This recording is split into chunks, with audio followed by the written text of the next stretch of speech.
दुनिया में कुछ पुरस्कार मुकामात ऐसे भी हैं जो इंसानी अक्ल को हैरान कर देते हैं। ऐसे ही एक मौमे के बारे में आज हम आपको बताने जा रहे हैं। मैं हूं मोहम्मद सलमान और एंटरटेनमेंट फीड में खुशामदीद। मुस्तांग केव्स हजारों वर्ष पहले इंसानी हाथों से बनाई गई पुरस्कार गाड़ें एक मौमे के तौर पर आज भी दुनिया के सामने मौजूद हैं। नेपाल में वाक़या हिमालयी खित्ते में इंसानी हाथों से ज़मीन से 155 फीट बुलंदी पर बनाई गई हज़ारा के लगभग गाड़ें मौजूद हैं।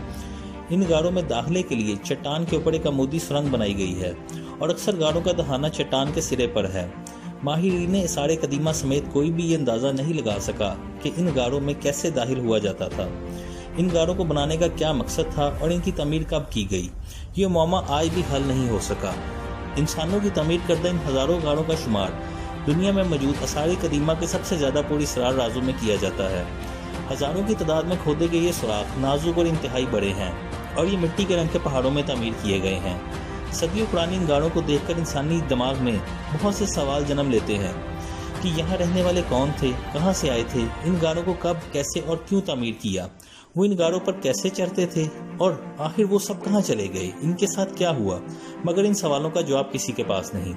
देखने में ये एक बहुत बड़ा रेत का किला लगता है और एक अंदाजे के मुताबिक यहाँ 10,000 के करीब गाड़े मौजूद हैं।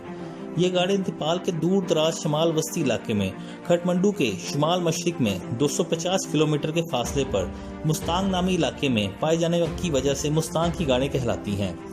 कई तारीखी हवालों के मुताबिक हिमालय के इस मुकाम पर लो सल्तनत का दारुल हुकूमत था, जिसे अब बलाई मुस्तांग भी कहा जाता है। इसको अक्सर नेपाल की पोशीदा ख्याली जन्नत के तौर पर पेश किया जाता है और ये पहाड़ी इलाका सदियों नेपाल और तिब्बत के दरमियान एक अहम गुजरगाह के तौर पर इस्तेमाल किया जाता था। 1992 से कबल इस पुरस्कार मुकाम को सियाहों के लिए मुकम्मल तौर पर बंद रखा गया था, जबकि यहाँ पहुँचने के लिए जॉनसॉन नामी कस्बे तक एक पुरखतर हवाई सफ़र करना पड़ता है। फिर इसके बाद अगर मौसम खुश्क हो तो 6 घंटे का सफ़र सस्ता मरतफा तिब्बत तक पर तय करना होता है। बारिशों के मौसम में ये 6 घंटे का सफ़र कई दिनों की घोड़ों पर ट्रैकिंग के जरिए तय किया जाता है। 1992 के बाद इस पुरस्कार मुकाम को मंजर आम पर लाने वाले एडवेंचर फोटोग्राफर कॉरी रिचर्ड्स, कोहे पिमा, पीट एथन्स और आसार कदीमा के माहिर मार्क डेनफर्ड और इनकी टीम है। मिस्टर रिचर्ड का कहना है कि मैं और पीट एथन्स नेपाल के गांव फोर्ट में काम कर रहे थे, जहां हम एक ग्रुप को एवरेस्ट पर महफूज तरीके से चढ़ने के तरीकाकार सिखा रहे थे। इस दौरान पीट एथन्स ने मुझे इन पुरस्कार गाड़ों के मंसूबे के बारे में पूछा कि क्या मैं इनमें दिलचस्पी रखता हूं, और जब हमने इन गाड़ों की जानिब सफ़र शुरू किया तब इसने इन गाड़ों के बारे में बताना शुरू किया। इसने इस मुकाम के लिए जादुई अल्फाज इस्तेमाल किए और मैं किसी ऐसे मुकाम का तसव्वुर भी नहीं कर सकता था।